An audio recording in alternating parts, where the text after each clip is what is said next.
চারপাশে প্রচুর মানুষের সাথে দেখা হবে, অনেক ভিড় ঠেলে এগুতে হবে, অনেক রকম কথা কানে আসবে। শুধু আপনাকে যেটা করতে হবে সেটা হলো ইগনোর। জীবনে কিছু মানুষ আবর্জনা ছড়াতে আসবে, তাদেরকে আগাছার মতো উপড়ে ফেলে দিতে হবে। লাইফ আপনার বাউন্ডারি, আপনাকেই সেট করতে হবে।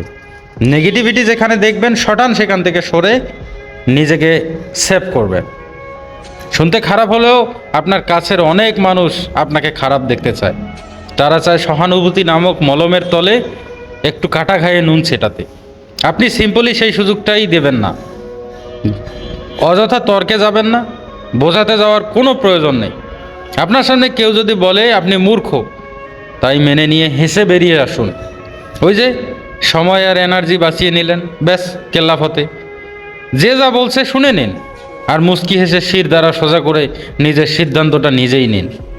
যারা নিজের সিদ্ধান্ত নিজে নিতে পারে তারা আসলেই জীবন চেনে, তারা আসলেই জীবন বোঝে।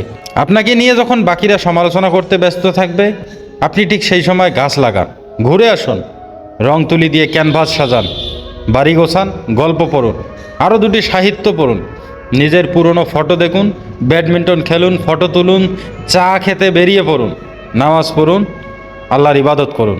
মোট কথা, তাদের কথায় রিয়াক্ট করবেন না। যা যা বলছে বলুক, আপনার কানে এলেও ফেলে দিন।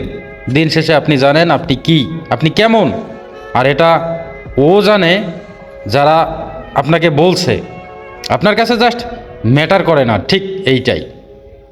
একটা বাউন্ডারি সেট করুন, একদম যাদের বা যার বুকে মিশে আপনি শ্বাস নেবেন, যার সামনে দাঁড়িয়ে আপনি আয়নার মতো দাঁড়াতে স্বাচ্ছন্দ্য বোধ করবেন, ঠিক তাদের কাছেই ওপেন আপ হন, তাদের কাছেই এক্সপ্লেন করুন, তাদের কাছেই ঝুঁকতে শিখুন।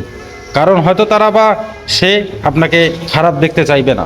বাদবাকি দুনিয়াকে মালাঘুরা করে ছেড়ে আসুন। একটা কথা মাথায় রাখবেন, জীবন অনেক সুন্দর। আপনি যে জীবনটা বাঁচতে পারছেন সেটা অনেক সুন্দর। আপনাকে শুধু মাঝে মধ্যে নিজেকে গজিয়ে ওঠা আগাছাগুলো মিটিয়ে ফেলতে হবে, অথবা কোণে একটা কাঁটাছড় দেখতে পেলে সাইড কাটিয়ে চলে আসতে হবে।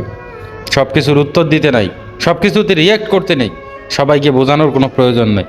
এগুলো বাদ দিতে না পারলে লসটা আপনারই হবে।